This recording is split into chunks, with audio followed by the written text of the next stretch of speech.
Señores, muy pero muy buenas noches. Bienvenidos a una nueva entrega de 3356 que ya está comenzando.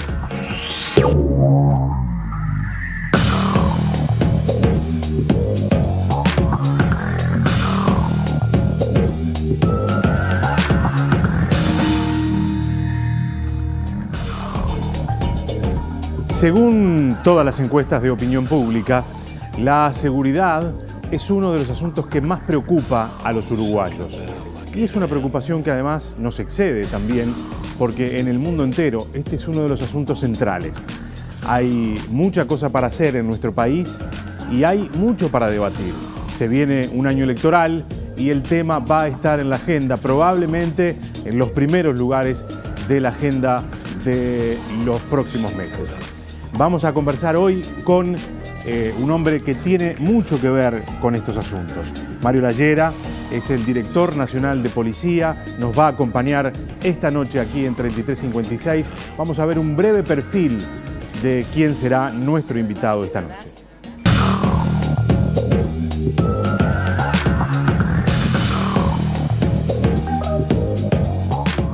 Mario Lallera nació el 17 de agosto de 1962. Al cumplir los 18 años decidió que iba a ser policía. Hoy tiene 55 años y lleva 35 años desempeñándose en esa profesión. Ingresó a la Escuela Nacional de Policía en 1981, de la cual egresó 2 años después como oficial subayudante. Desde ese año y hasta 1995 se desempeñó como oficial en la Jefatura de Policía de Colonia. En 1995 comenzó a cumplir funciones en la Dirección General de Represión de Tráfico Ilícito de Drogas. Allí se desempeñó como jefe de la Brigada Nacional Antidrogas, jefe del Departamento de Información, encargado de la Dirección de Coordinación Ejecutiva, subdirector y luego director de la dependencia ministerial. Entre 2013 y 2016 estuvo al frente de la Jefatura de Policía de Montevideo, donde se encargó de la reestructura operativa, la descentralización de Radio Patrulla. Durante ese periodo fue responsable de la creación de las unidades de respuesta y patrullaje de Montevideo, el Grupo Reserva Táctica, la Dirección de Información Táctica y la Unidad de Análisis Criminal. En marzo de 2016 asumió como director de la Policía Nacional y allí continúa trabajando hasta el momento.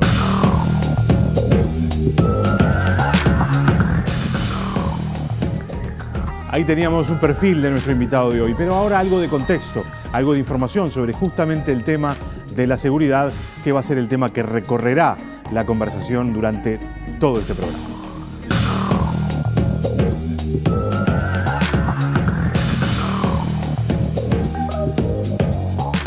El tema de la seguridad ha estado permanentemente en la discusión desde hace un tiempo considerable. Eternas crónicas rojas en los canales de televisión, continuos llamados parlamentarios a las autoridades competentes para explicar cada cifra que surge o cada situación de violencia que pueda generar polémica, constantes pedidos de renuncia y de cambio de nombre en las jerarquías. La seguridad ciudadana es la principal preocupación de la población.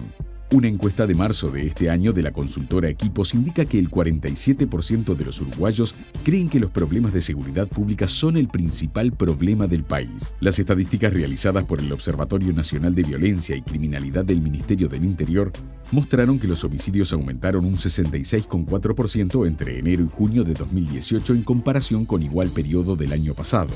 En total se consumaron 218 homicidios este semestre. En 2017 fueron 131. Mientras que en 2016 fueron 142. Las rapiñas también se dispararon un 55,8%.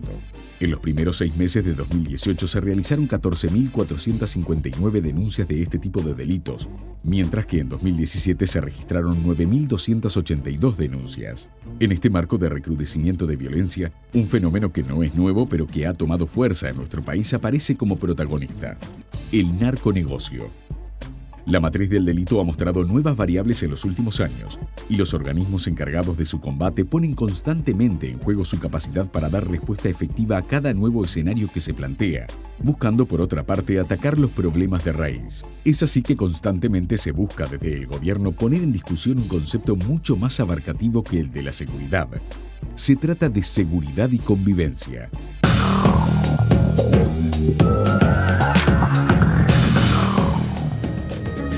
Este año, inesperadamente para las autoridades del Ministerio del Interior y también de la Policía, va a cerrar con muy malos números en esta materia. Vamos a ver y vamos a intentar en todo caso descifrar cuáles son los problemas a los que nos enfrentamos hoy, que hacen que esta realidad sea la que es, y cuáles son los desafíos, los más inmediatos y probablemente los de mediano y largo plazo para nuestro país en materia de seguridad pública y de convivencia ciudadana, que es un elemento nuevo que se de alguna manera introdujo en esta nueva estrategia del Ministerio del Interior. Vamos a hacer una pausa. @3356TNU es nuestro Twitter, se pueden empezar a comunicar con nosotros. Ya recibimos al director nacional de la policía, Mario La Llera.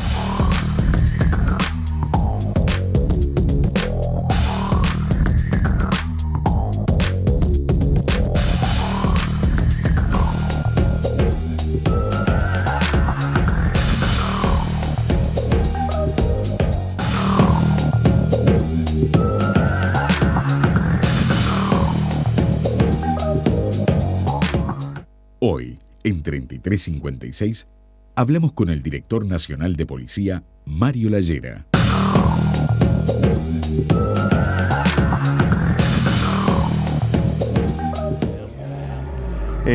Mario La Llera, gracias por acompañarnos esta noche. No, un gusto. Muchas gracias a usted.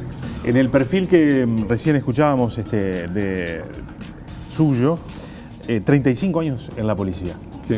En una policía que imagino no se parece en nada a esta policía que tenemos hoy, ¿no? No. Si tuviera que rápidamente irse para atrás tantos años, recordar aquella institución, recordar probablemente las bondades, pero también las debilidades que tenía y compararla con esta policía de hoy, ¿cómo construiría ese relato? Bueno, es una dimensión totalmente diferente, en donde el espacio-tiempo crea un escenario totalmente diferente al cual yo me encontré cuando me formé, es decir, cuando ingresé a la policía me formé y luego salí a trabajar. Indudablemente que estábamos saliendo de la dictadura. La policía estaba enmarcada dentro de una disciplina militar. Los jefes de policía eran militares. Y bueno, en realidad... ¿La formación estaba muy marcada por la presencia de lo militar? Sí, por supuesto. Toda la formación estaba marcada por eso. Es decir, incluso la aplicación de la ley orgánica que se había votado en el año 71... en realidad casi que no llegó a aplicarse porque inmediatamente, es decir, teníamos como una doble aplicación. La ley orgánica, pero al mismo tiempo con todos sus reglamentos de disciplina y todo lo demás, pero inmediatamente también estábamos, se nos aplicaba las normas y los reglamentos militares de disciplina, que eran un poco más duros que los policiales. Y bueno, indudablemente que hay en estos 30 y pico de años que ha transcurrido una evolución y unos cambios totalmente muy diferentes. Lo que en aquellos momentos eran principios de autoridad para trabajar, que facilitaban de alguna manera el trabajo, hoy no existen. Y entonces la policía debe o debió, y se inició esa evolución hacia una policía desmilitarizada, más civil, y indudablemente con un respeto sobre los derechos humanos y con reglas totalmente y códigos nuevos a los efectos de cumplir con la ley en lo que tiene que ver con el desarrollo de una sociedad democrática, republicana, y eso ha significado una transformación en el ADN que yo le llamo de la policía, muy importante y muy confrontativo. Claro. Y que todavía eso es objeto de debate entre los policías. Claro. Hoy la institución policial tiene algunos índices de aprobación que sorprenden si miramos lo que pasaba hace muchos años atrás con esta institución, ¿no? En realidad se la miraba de costado, igual que a la institución militar, había poca confianza. Hoy eso se ha revertido. De hecho, hoy la policía tiene mejor imagen en la opinión pública que los partidos políticos, por ejemplo. Ese no es un dato menor. ¿Eso con qué tiene que ver, según su perspectiva, según estos años de experiencia? Es como una contradicción que lo hemos hablado en el equipo del Ministerio del Interior, donde están las autoridades políticas y las policiales, en el sentido de que hay esa contradicción entre que mientras que el ministro es muy cuestionado y atacado, vamos a decir, de una manera política por la gestión, nuestro instituto y nosotros están siendo bien vistos y bien considerados por la ciudadanía. Estamos siendo bien vistos y considerados. Es una cosa que no existía hasta desde hace mucho. Pero indudablemente que tiene que ver para nosotros con un tema de un factor político, netamente que debate lo que es el escenario actual del crimen de una manera contradictoria. Lo mismo sucede, por ejemplo, hemos visto encuestas de victimización donde las personas dicen, le preguntan cómo se encuentra la seguridad en su barrio y cómo se siente en su barrio. Entonces dicen muy seguro o seguros. Casi todo, si el porcentaje mayor es de seguridad. Pero cuando le preguntan cuál es el principal problema del país... La gente dice la seguridad. La seguridad. A pesar que dice que su entorno es seguro. Su entorno es seguro, pero el país no es seguro. Entonces, eso tiene que indudablemente que ver con algo que está afectando la opinión de alguna manera y que no se traduce a veces con la realidad cercana de cada individuo. ¿Y qué puede ser ese algo? A ver, yo me animo a tirar alguna idea y usted en todo caso, ¿será que se ha hecho eje en el debate público sobre este tema? ¿Los medios de comunicación han puesto sobre este asunto una mirada y una lupa que ha sido creo que sí, muy fuerte? Sí, yo creo que sí, indudablemente. Y no digo que no exista razón, no digo tampoco que la realidad no esté diciendo, por ejemplo, que la tendencia criminal siempre ha sido en ascenso, sino que lo que estoy diciendo es que al no existir un problema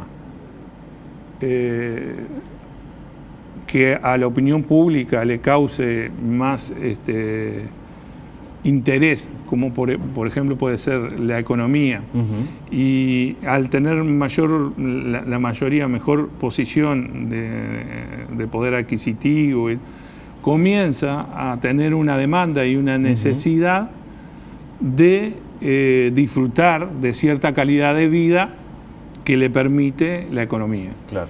Entonces, en ese entorno también se produce un ascenso del crimen. Entonces, ahí existe como una confrontación. Vamos a ir después a este tema, porque además usted no ha sido condescendiente con la realidad, no ha sido condescendiente con los resultados que se han obtenido, por lo tanto, esto que está diciendo de ninguna manera se contradice con lo que usted piensa en muchos sentidos. Pero quiero seguir con el Instituto Policial, porque hace algunos años se empezó a llevar adelante una reforma en la formación del personal. Tanto es así que, y usted me va a corregir, antes uno ingresaba como policía y después empezaba su formación. Ahora es al revés. Ahora se ingresa como alumno, se transcurre un proceso de formación y después uno egresa como agente, digamos, de la policía. Eso ha sido un cambio trascendente porque se ha dotado a la formación de mayor centralidad que la que tenía, ¿no? ¿Esto permitirá tener un nuevo policía en las próximas generaciones? Bueno, ese es el objetivo estratégico que se ha seguido. Para mí, para el equipo de jerarcas y oficiales que trabajan conmigo, ha sido un anhelo el haber obtenido este tipo de reforma y eliminar la diferencia que existía entre el personal subalterno y personal de jerarquía, claro. Eliminar la barrera y el aislamiento de un policía, principalmente de los oficiales, que son los que dirigen o gestionan a la institución, que permanecían aislados de la ciudadanía, aislados de la parte social, y entonces luego sufrían, cosas que yo sufrí, de enfrentar realidades muy complejas. Y al no tener un contacto, una visión de ciudadano, pensar que uno era como un bicho aislado, escondido, que solo reaccionaba cuando había un problema. Claro. Nos volvemos entonces más civiles. Y eso nos ayuda a comprender mejor, a tener una empatía mejor con la sociedad, con el ciudadano, y lograr cumplir la demanda, porque en realidad la institución policial, la policía, se trata de un servicio al ciudadano. El ciudadano es nuestro objeto de desvelo. Y bueno, y eso tiene que tender en una institución donde no haya un quiebre en la carrera. Claro. Es decir, donde realmente uno pueda ingresar del escalón más básico y llegar a la última jerarquía, siempre y cuando se cumplan los requisitos, y haya un anhelo, una voluntad del individuo de mejorar, claro, y tener la posibilidad de hacerlo. Con la reforma esto ahora es una realidad. Absolutamente. O sea que desde el punto de vista de la formación se ha avanzado. Desde el punto de vista salarial, desde el punto de vista de la infraestructura material con la que la policía trabaja y enfrenta hoy el delito, si tuviera también que hacer una especie de línea, ¿no? Que lo conduzca desde que usted arrancó hasta hoy, ¿cómo está la institución? Bueno, yo creo que es evidente que a partir del 2009 y el debate político en ese tiempo, que fue el que puso a la seguridad como un elemento principal, se otorgó un presupuesto diferente como nunca antes se había otorgado. Si bien el componente hacia el Ministerio del Interior de ese presupuesto está identificado con una parte de lo que es la acción policial, o la policía, la institución policial, en el rol de seguridad y de investigación, es una de las partes. La otra parte tiene que ver con el sistema de privación de libertad, claro, de condena de las cárceles. Entonces, es decir, ese presupuesto trató de cubrir ambas áreas que se consideraban necesarias.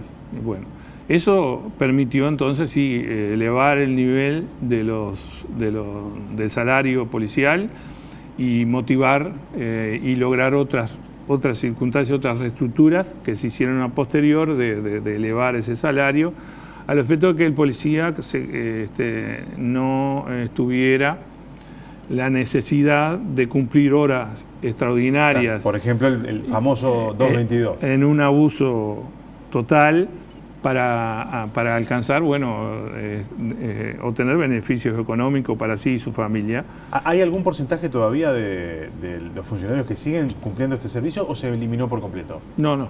La ley lo hizo gradualmente la eliminación y al final terminó sin eliminar totalmente, con 50 horas mensuales que puede hacer cualquier funcionario si lo necesita, pero bueno, que se piensa que es equilibrado en cuanto para que también tenga su descanso y que también tenga su rendimiento dentro de lo que son las horas ordinarias, porque en realidad... Antes pasaba que el funcionario estaba de guardia en su horario habitual de trabajo, después hacía una cantidad de horas de 2.22, tenía muy pocas horas para descansar y el día comenzaba al otro día con la misma dinámica. Bueno, eso hacía que la gente estuviera muy cansada, mal preparada, mal dormida. Por supuesto que sí.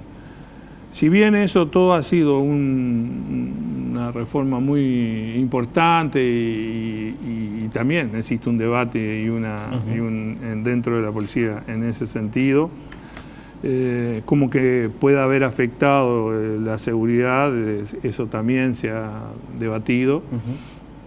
Que antes, al trabajar más la policía, como que había más policía en la calle o en la vía pública. De cualquier manera, es decir, al ciudadano común no le interesa. No sabía qué servicio estaba cumpliendo. Servicio en la interna nosotros sí sabíamos los prejuicios que significaba eso, los perjuicios para el servicio de lo que significaba eso. Pero no obstante, ¿había más gente en la calle? ¿Había más funcionarios en la calle en esa época?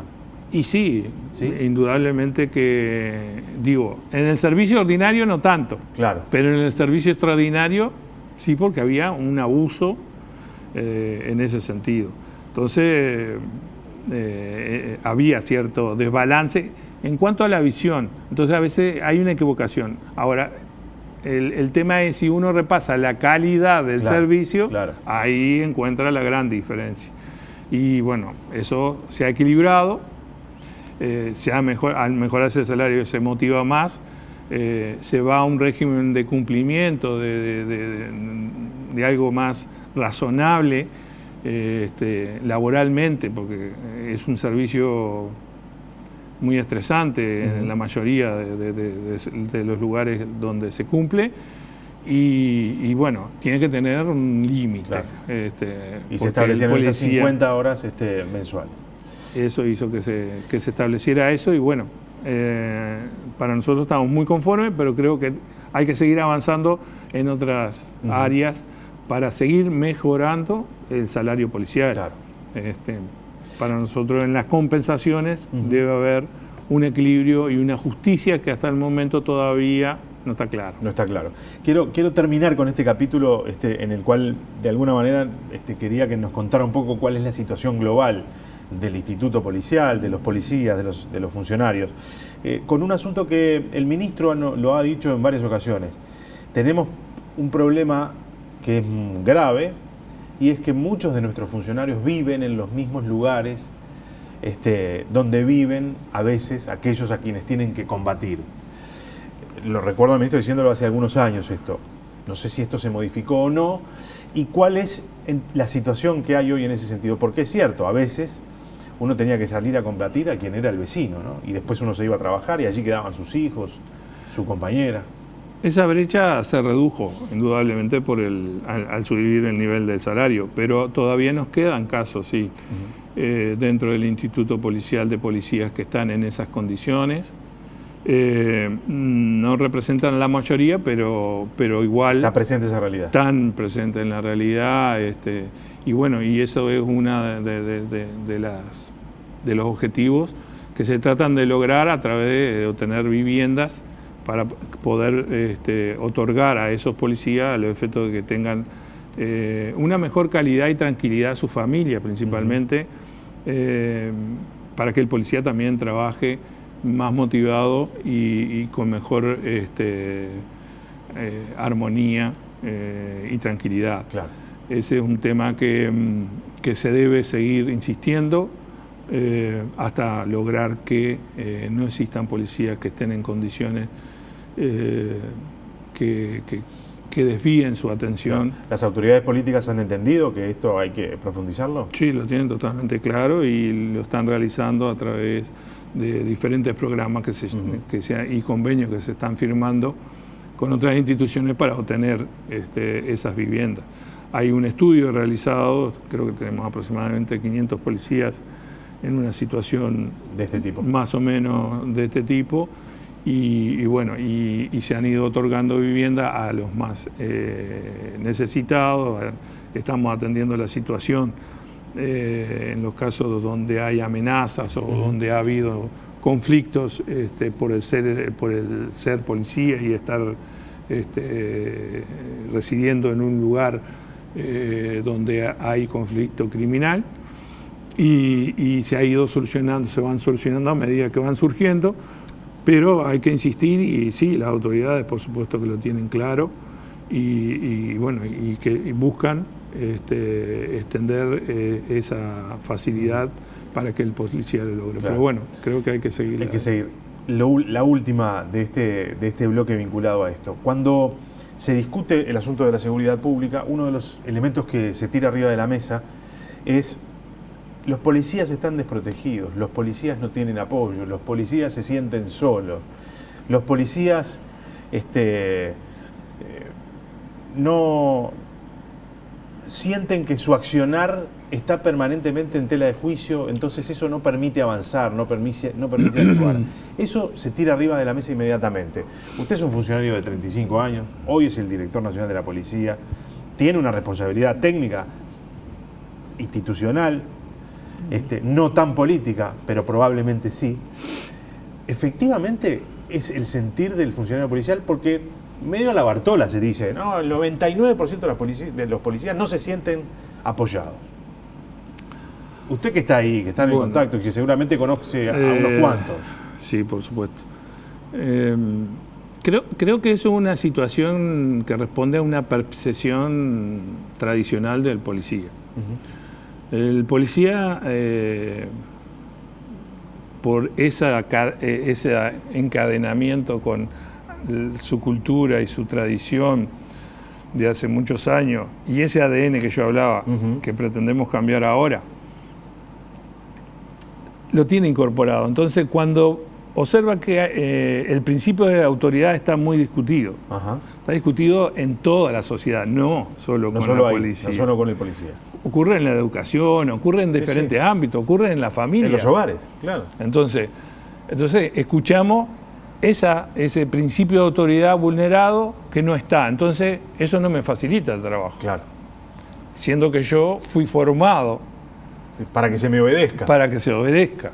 Entonces, ahí tenemos ese debate. Entonces, la percepción es, no tengo respaldo. Pero el respaldo nuestro siempre fue la ley. Claro. Y el cumplimiento de la ley.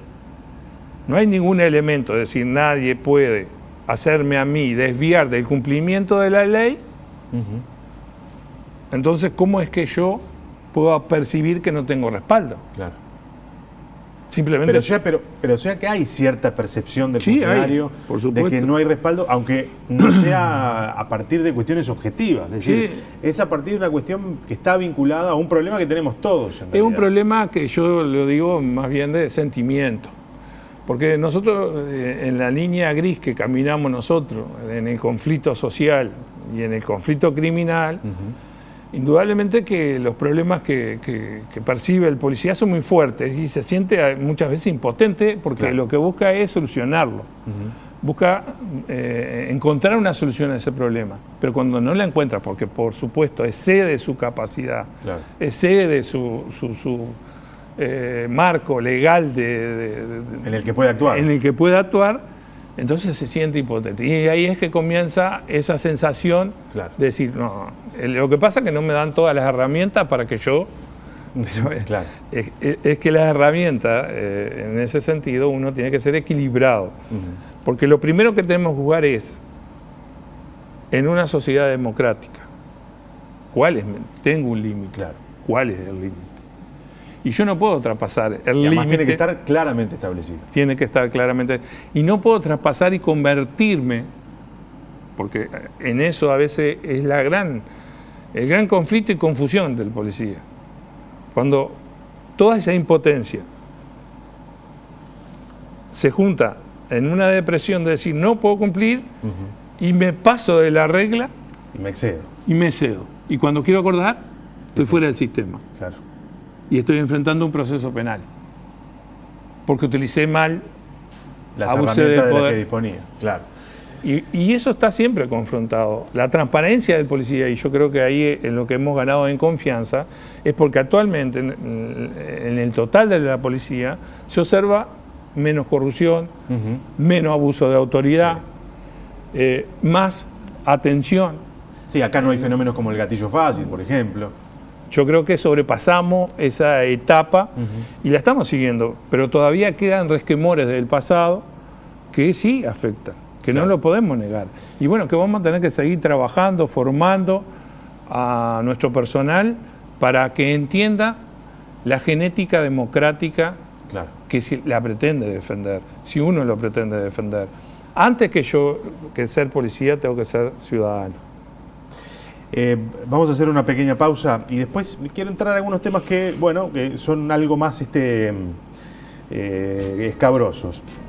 Hace un tiempo atrás, usted en una entrevista manejaba algunos conceptos, se animaba a poner algunos conceptos arriba de la mesa que fue como dar vuelta a la mesa, dar vuelta al mantel y tirar todo para arriba. Y bueno, hubo que ponerme el mantel de vuelta, poner la mesa, servirla de nuevo. Y empezaron a pasar cosas, o al menos se empezaron a ver cosas. Quizás era parte de un proceso y aquello que usted puso en evidencia en aquel momento era solo el emergente de un proceso que se estaba dando también en la policía. Pero lo invito a hacer una pausa y después seguimos hablando de estos temas con Mario Lallera, que es el director nacional de policía.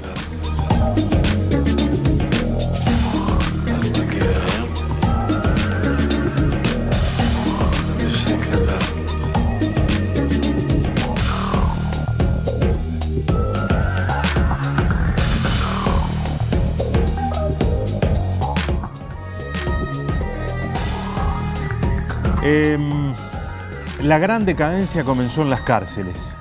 Todo empieza en las cárceles.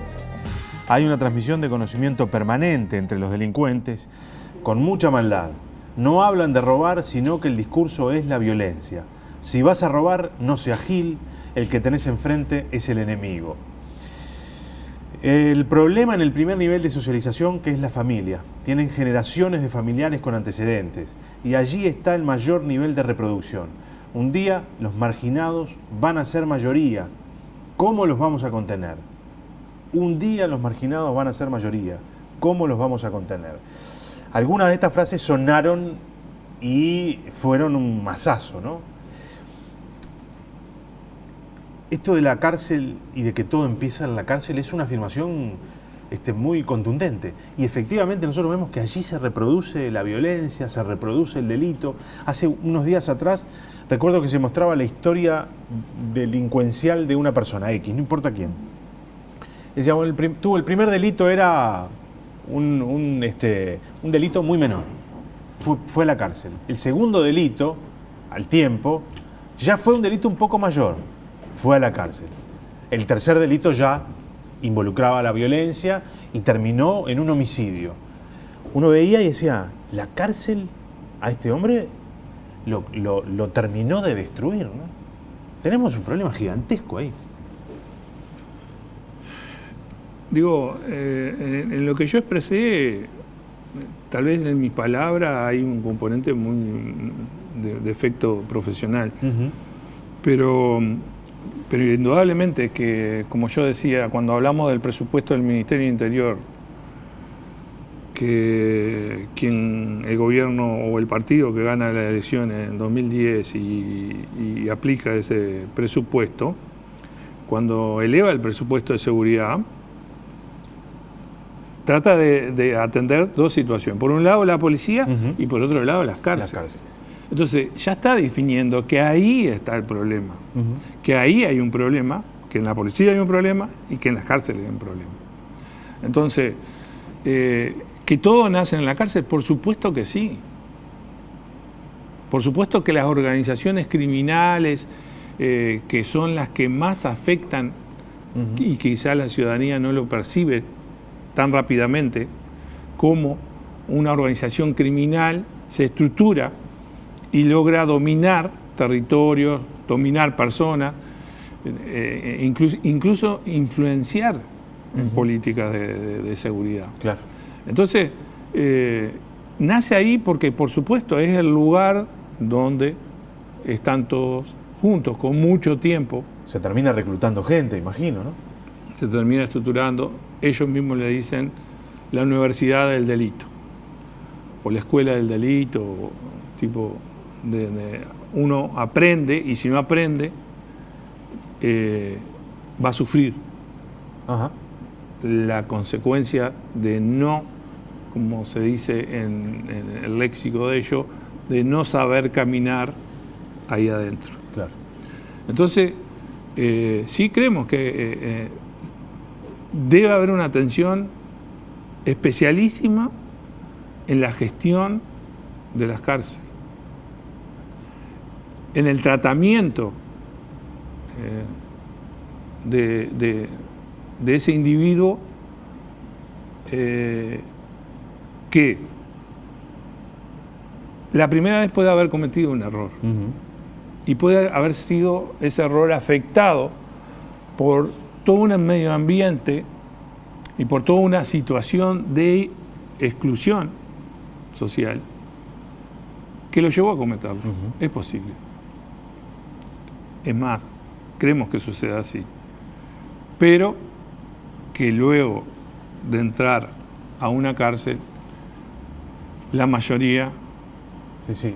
Es ya se exponencial el introduce crecimiento en el totalmente y Ahora, es más consciente de la situación y elige. Claro. Ahora, ¿es el Ministerio del Interior el que tiene que encargarse de eso? ¿Es la policía el que tiene que encargarse de eso? Definitivamente da la sensación de que no, ¿no? Bueno, eso hay un debate permanente. Mi opinión personal, siempre estoy con aquellos que opinan que las cárceles no deben estar bajo la égida de la policía. Más allá que podamos tener la responsabilidad del cuidado, la seguridad, pero no en los que vienen a ser los principios de gestión, administración y rehabilitación del individuo. Es decir, el policía no es un rehabilitador. Y el individuo privado de la libertad no lo va a ver hacer nunca así. ¿Y por qué demoramos tanto en resolver esos temas? Porque, bueno, a ver, el debate todavía continúa. Porque indudablemente hay un costo. ¿Pero no nos sale más caro lo otro? Sí, claro. ¿No nos sale más caro tener cientos que se incorporan al delito? Bueno, está, pero algunos dicen, no soy un experto en toda esta situación, solo expongo una visión muy particular y muy chiquita de lo que yo observo. Es decir, esto tiene que ser, de repente, si la respuesta debería venir de una integración multidisciplinaria de muchos actores que conforman el poder y la representatividad en nuestra sociedad para fijar políticas, porque uno de los grandes elementos que yo he escuchado es decir que las políticas que se aplican duran 5 años en Uruguay. Entonces, es muy difícil lograr traspasar esa... Para lograr objetivos... Y en 5 años no se pueden lograr esos objetivos. Lograr este tipo de problema necesita objetivos a largo plazo, a muy largo plazo.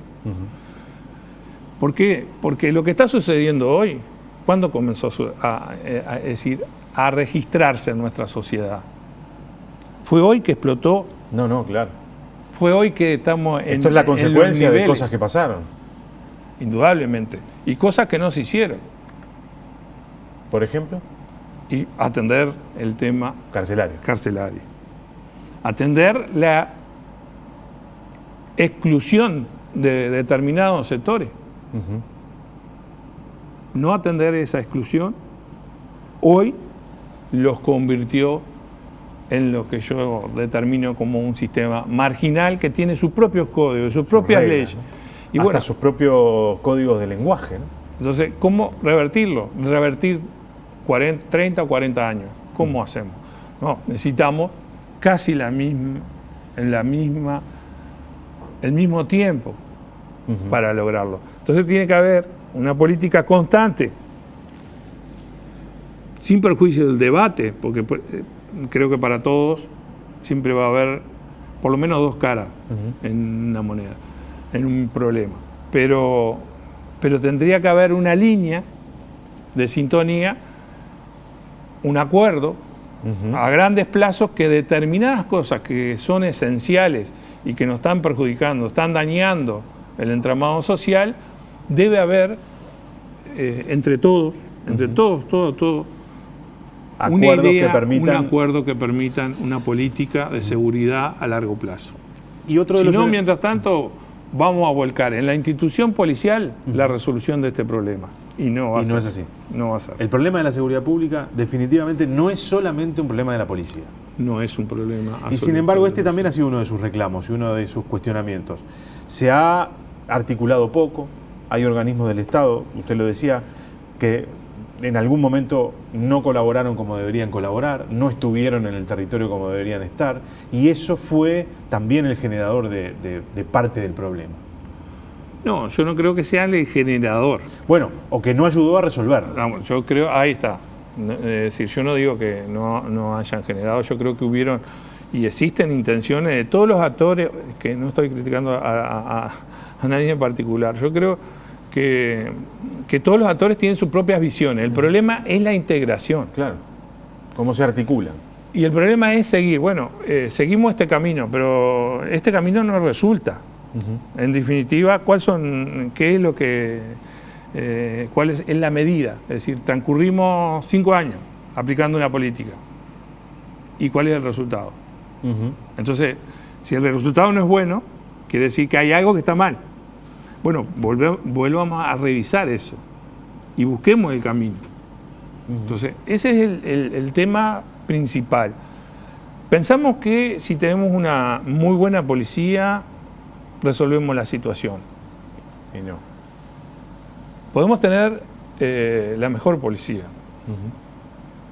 pero si la cantidad de individuos que cometen delitos en nuestra sociedad es tan grande se sigue reproduciendo y continúa en la reproducción, en realidad vamos a tenernos que transformar todos en policías.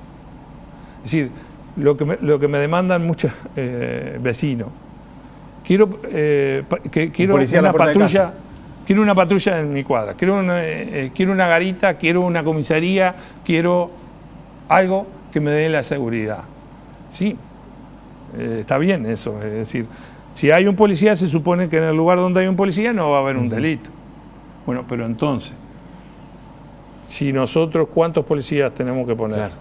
¿Cuál es el costo de todos esos recursos? Entonces, en realidad, el policía tiene, en una sociedad democrática, debe tener un nivel básico de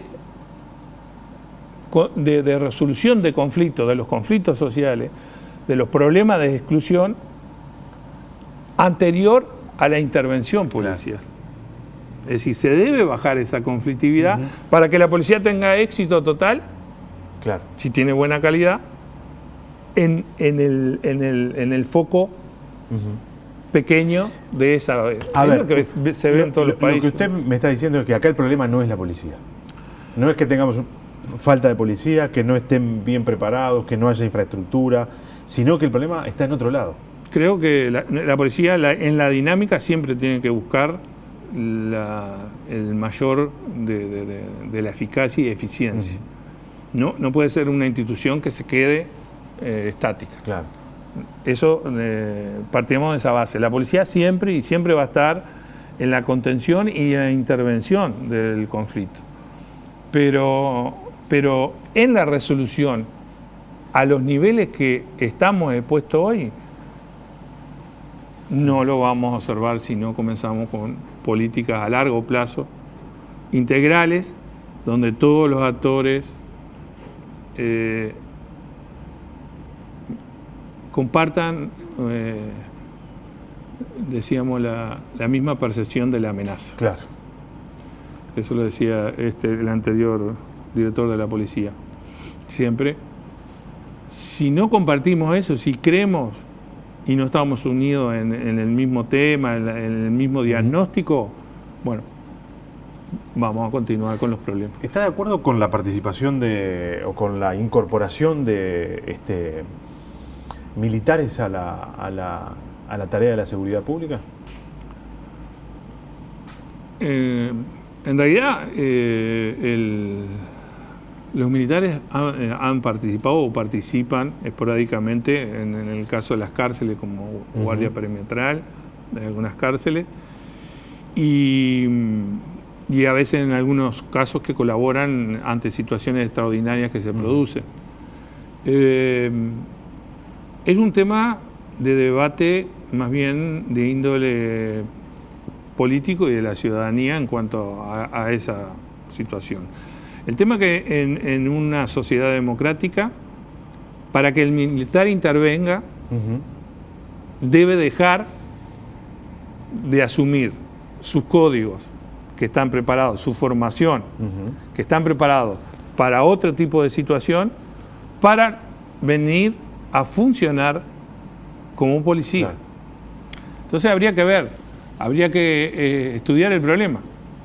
No, en el sentido la pregunta es, usted, por lo que ha venido diciendo, entiende que la policía está bien formada, que se han mejorado mucho la infraestructura. Incorporar militares parece ser admitir que la policía no puede. Sí, bueno, eso sería casi como un ataque a ese sistema republicano. Por eso democrático. Digo, ¿la policía no está pudiendo y hay que incorporar militares? No. Yo creo que no. Yo creo que no. Salvo que puntualmente en algunos casos es posible. Ya están previstos hoy. Es posible. Y se pueden prever algunos otros. No hay problema. Ahora, no creo que sea ese el camino. Y en realidad, si se ven experiencias de otros países con latinoamericanos en este sentido, no han sido muy buenas las... No han dado buenos resultados. No han bueno. El narcotráfico ha sido, digamos, y ha tenido gran parte de la responsabilidad en esta situación que estamos viviendo hoy, ¿no? El narcotráfico es un cáncer social que bueno, como en salud pública no hemos encontrado, o el hombre no ha encontrado la solución a esa enfermedad, tampoco se le ha encontrado a esta enfermedad social en ese sentido, y sí, es un factor preponderante en lo que está sucediendo. Cuando hablamos de los hechos que se registraron en el pasado y que en realidad son, en definitiva, es el resultado de lo que estamos observando en el presente, en todas las sociedades donde el narcotráfico ha actuado, realmente ha causado esa enfermedad social, ha causado ese deterioro del tejido social. Y bueno, y ha causado un enfrentamiento, algunos lo han transformado hasta en guerra. Claro. Tratando la conducta criminal de utilizar el narcotráfico en su beneficio y dominar. Y por otro lado, toda el resto de la sociedad, claro, enfrentándose a eso. La estrategia pareció hasta ahora que le venía dando resultado al narcotráfico, ¿no? Se hacía del territorio, generaba espacios que manejaba a su antojo, hasta con sistemas de seguridad propios, y nos costó darnos cuenta que había que ir allí, el Estado con toda la fuerza y con todas las instituciones tenían que desplazarlos e instalarse, ¿no? Costó. Es más, yo identifico aquellas declaraciones suyas como el emergente de un asunto que se venía evidentemente discutiendo y termina con estos operativos ahora, ¿no? Sí, creemos que sí. Eso es fundamental, que el Estado no deje de estar en todos los lugares, en todo el territorio, en todas las situaciones, y inclusive en las que son más conflictivas, más tenemos que estar. Y bueno, pero no puede estar solo la policía. Claro. Lo de siempre. Lo mismo. Es decir, la policía no puede cumplir su rol de policía y ser asistente social, ser maestro, no puede.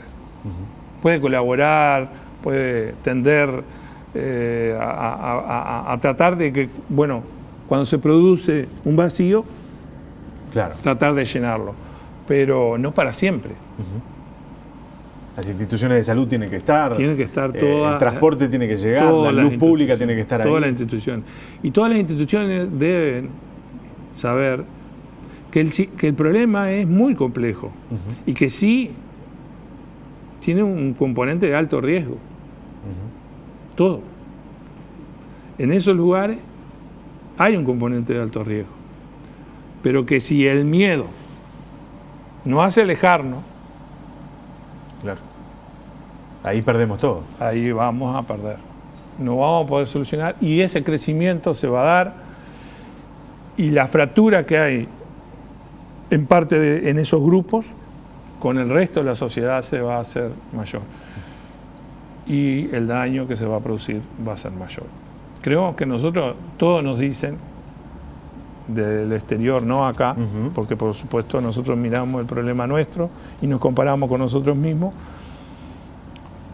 porque no tenemos casi punto de comparación con nadie. Claro. Pero todos nos dicen en el exterior que estamos bien, que tranquilos que vamos a salir del problema, que Uruguay tiene fortalezas. ¿Usted es optimista? Porque en aquella entrevista pareció que el optimismo lo tenía bajo ese día. Puede ser que haya aparecido o haya dado esa imagen, pero no, por supuesto. Digo, si me hubiera rendido no estaba ocupando el cargo, claro, probablemente. Se ha señalado que usted podría ser el ministro del Interior en algún momento. Se ha hablado mucho de ese tema. ¿Usted lo pensó alguna vez o usted es policía y se siente bien en esa función? Yo soy policía y me siento bien. Yo creo que el ministro del Interior debe ser un político que tenga la conexión con el sistema político y indudablemente forme parte del equipo de gobierno totalmente.